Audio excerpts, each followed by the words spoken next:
Assalamualaikum warahmatullahi wabarakatuh. Pak Menteri Keuangan yang saya hormati, salam kenal Pak, saya Elviana dari Jambi. Ringkas saja, tentang efisiensi Pak, itu kan sudah dilaksanakan sebelum Bapak jadi Menteri. Kalau pengamatan saya setuju gitu Pak. Bapak mulai membongkar, ada dana yang ditabung, satu persatu kita mulai tahu. Namun kalau menurut saya Pak, dibiarkan ini lama itu juga tidak baik bagi daerah. Tadi untung Bapak singgung bahwa Bapak mendorong desentralisasi kembali. Kalau sekarang kan dananya dikelola oleh kementerian, diatur oleh Inpres.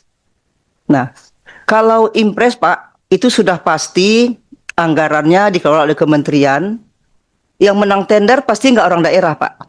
Dari sisi situ saja sudah terjadi penurunan ekonomi di daerah. Yang kedua, mungkin Bapak secara politik juga harus mulai bukan pelajari yang memahami kondisi politik ekonomi di negara kita, Pak. Ketika anggaran itu dipegang oleh kementerian, pertama kan dibahas di DPR, Pak. Saya beri contoh beasiswa KIP aja, yang gampang-gampang aja.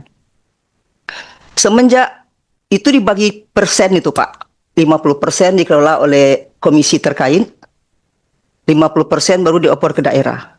Ketika di komisi itu tidak ada anggota DPR RI Dapil Jambi misalnya, soal beasiswa PIP aja, dulu ada orang Jambi di sana, langsung dibagi dua, banyak al dapat.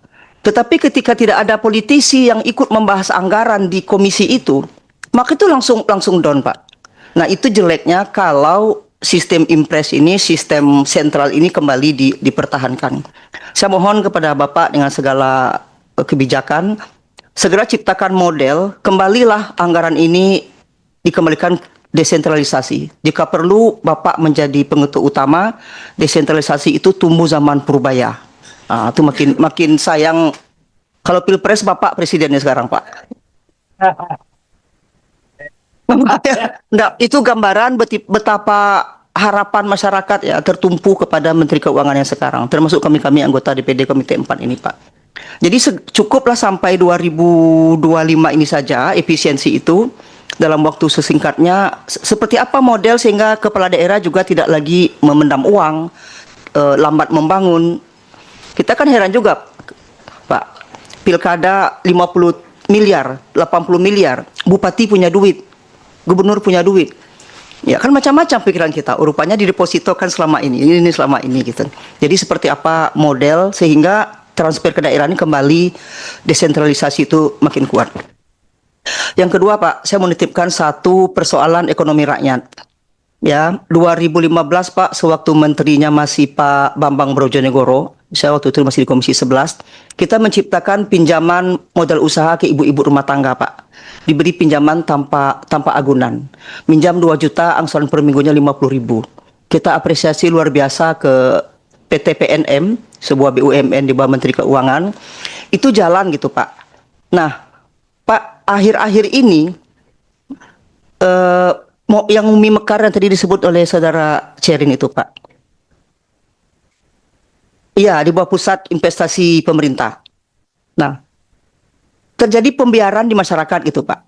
Ketika mau Pilpres 2024, ada desakan agar menambah jumlah nasabah tanpa ada kontrol dari pemangku jabatan.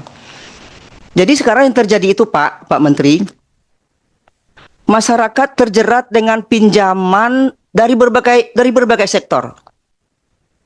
Jika sekiranya yang dibiarkan itu, yang dimodalin itu hanya PT PNM yang resmi di bawah Menteri Keuangan, harapan saya seperti itu Pak Menteri. Pak Menteri.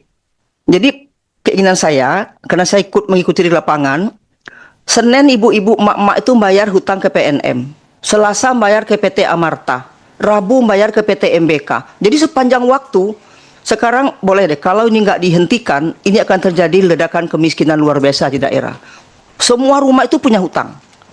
Ketika mereka ingin sedikit saja minjam kur, mereka tidak bisa Pak Menteri. Aturannya mereka setelah minjam PNM yang hanya 2 juta, 3 juta, sampai maksimal 10 juta itu, mereka dilarang minjam kur. Nah, yang paling fatal itu sekali lagi, kok Menteri Keuangan membiarkan banyak betul. Isinya memang dari OJK gitu Pak. Lembaga pembiayaan itu janganlah rakyat itu menjadi pasar gitu Pak. Sekarang menjadi pasar, minjam 10 juta, kadang-kadang dikasih bonus tuh Pak. Saya hanya fokus, saya maunya PNM resmi di bawah pemerintah, tambah modal, dan jangan sebesar itu bunganya Pak. Minjam 50.000, angsurannya sebulan, seminggu minjam 2 juta 50.000. Sekarang sudah sampai 10 juta, megang angsur 375.000 seminggu. Nah, tambah dengan Amarta, semua lembaga keuangan yang diizinkan OJK ini berkeliaran ke rumah-rumah masyarakat. Ngasih bonus, ngasih ini, ngasih ini. Jadi perceraian meningkat. Iya Pak. Bunuh diri. Iya Pak, mereka bilang pinjaman Pancasila, karena dulu memang diwajibkan baca Pancasila, baca doa, janji nasabah. Awal itu tertib sekali, karena kami Komisi 11 itu mendukung, kita ikut merumuskannya. Tetapi kesininya, terjadi pembiaran, pemodal-pemodal, masuk ke dapur-dapur rakyat, ibu-ibu rumah tangga memberi pinjaman. Harapan saya, jika kita punya uang Pak, tolong diputihkan itu Pak, pinjaman PNM itu. Nolkan, mungkin tidak sampai 5 triliun, nolkan pinjaman PNM Umi Mekar itu, tata kembali, beri modal PT PNM, sehingga tidak, sekarang kan di KBRI kan Pak, makin liar ini. Diberikan ke BRI, ya BRI masuk, holding. Kembalilah dia ke terah semula, dikelola oleh PT PNM di bawah Menteri Keuangan, hanya orang yang benar-benar mau berusaha, tidak bisa minjam ke bank karena tak punya agunan, jadi tidak bankable. Gitu Pak Menteri. Senang bisa menyampaikan ke Pak Menteri siang ini, kalau terjadi dulu tuh Pak, Presiden memerintahkan nasabah harus nambah 17 juta. Itu siapapun yang duduk di warung mak-mak tuh Pak dipinjamin. Jadi kenapa tidak yang sehat dinaikkan pinjamannya gitu. Jadi gitu Pak Menteri, semoga Bapak tersentuh hatinya. Memperlancar masuk surga Pak. Ya, putihkan itu hutang PNM. Saya nggak yakin 5 triliun nggak habis itu. Stop Amarta, maaf ya kalau ada perusahaannya, stop lembaga pembiayaan di luar yang dikontrol oleh Menteri Keuangan. Kembalikan rohnya kepada memberi bantuan modal usaha kepada ibu-ibu rumah tangga yang tidak ngerti ke bank, tidak punya agunan. Terima kasih Pak Menteri. Satu pertanyaan umum tadi dari semuanya adalah adjustment apa? Peningkatan TKD, penyesuaian TKD seperti apa?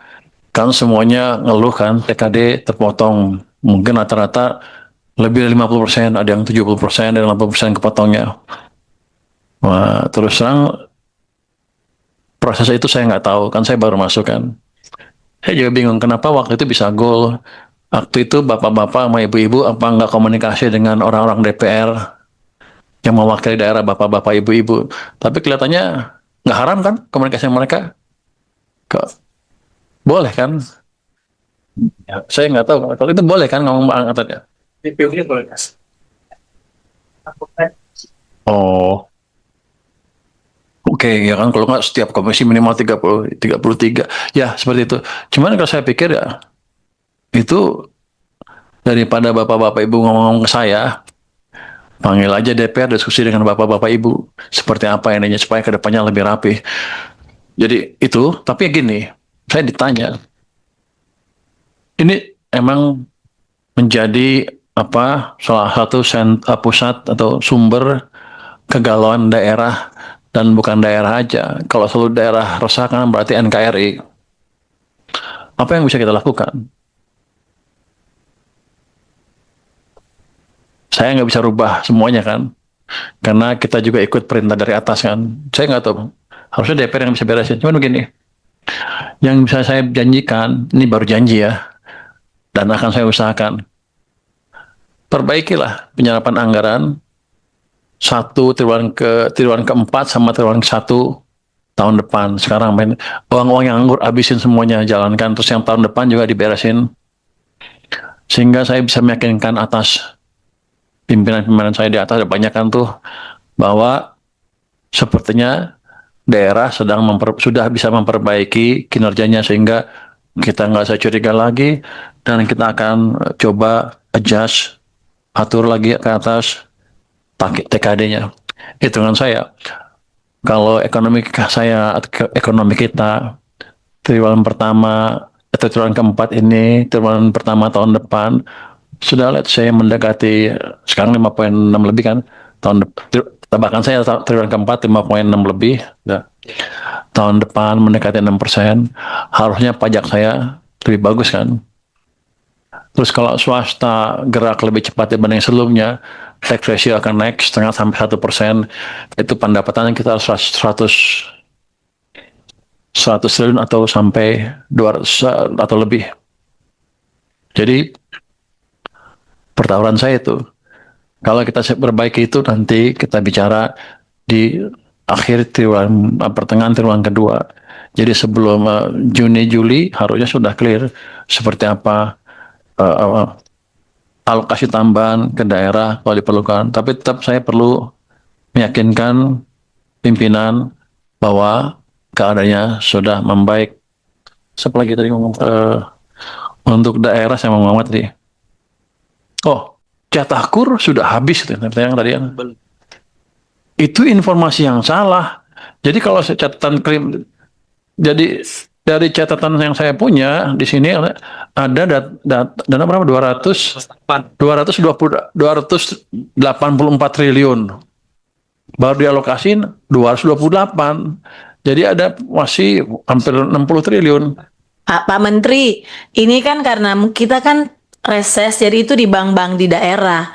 Mungkin di BRI di daerah itu yang alokasi mereka yang habis, mungkin belum dikucurkan dari pusat. Tapi keberadaan di setiap daerah rata-rata memang sudah mengeluh sudah habis. Nanti saya tanya deh ke Menko Perekonomian seperti apa. Oh itu main-main dia bank mana Ibu? Ibu bicara dengan ini anggota Dewan Penasihat dan Antara nih. Pak, Dewan Pengawas Bu. jadi kemarin Ada yang bilang begitu, Jadi kemarin kami di Sumatera Barat, kita langsung rapat dengan pimpinan bank di Kabupaten Darmasraya, Pak. Jadi ada yang bilang, saya pastinya bank mana ya, dari 5 bank apa itu kami undang, termasuk Bank Nagari. Semuanya kan bilang habis. Ini baru Oktober akhir gitu kan, waktu itu kemarin kami rapat. Itu kan memang bukan untuk kur katanya. Bisa jadi Pak, pemahaman pimpinan-pimpinan bank di daerah ini tidak ditularkan oleh bos-bosnya pimwil yang ada itu gitu Pak. Dari BRI ke Benda itu ya. Terutama BRI Pak.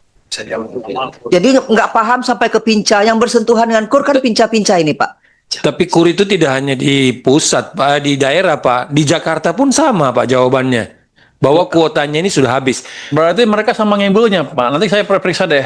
Iya. Coba lihat seperti apa. Dulu yakin belum habis? Belum habis. Enggak, karena begini, Masih Pak. ada 60 Kan triliun. kita paham bahwa KUR itu memang kan modalnya adalah modal bank. Bukan dari pemerintah. Pemerintah hanya mensubsidi bunga. Nah, jadi harusnya itu tidak ada kuota. Harusnya loh Pak ya. Tidak ada kuota. Kecuali begini, pemerintah memberikan uang. Oh, kuota subsidi ya. Jadi gini deh. Kalau Tapi ini BRI kan bulan Oktober, Pak. Iya Pak, nanti saya periksa. Kalau BRI main-main atau yang ada bank-bank lain main-main, mereka nggak aman. Gitu aja.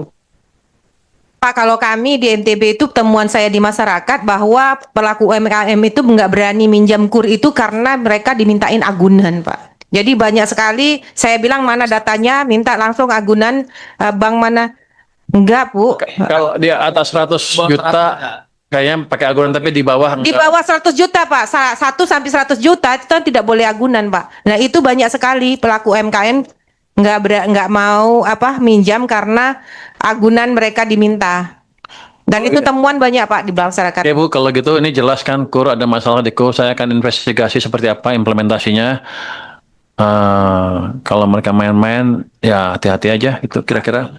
Yang pinjaman-pinjaman nggak jelas itu harusnya memang OJK yang menghandle. Kami nggak punya tangan ke sana dan PT PMN itu di bawah BRI, bukan di bawah kami. Tapi nggak apa-apa. Nanti Nanti kami panggil BRI-nya sama PMN-nya suruh menjelaskan apa yang terjadi, kenapa di reorder lagi perusahaan-perusahaan sehingga banyak tukang pinjam yang nggak jelas itu. Kita beresin tuh, Bu. Iya, Bu. Ya rakyatnya mesti hati-hati kalau pinjam utang, kalau ngutang juga, Bu. Tapi kita akan panggil mereka apa yang terjadi dan gimana cara memperbaikinya.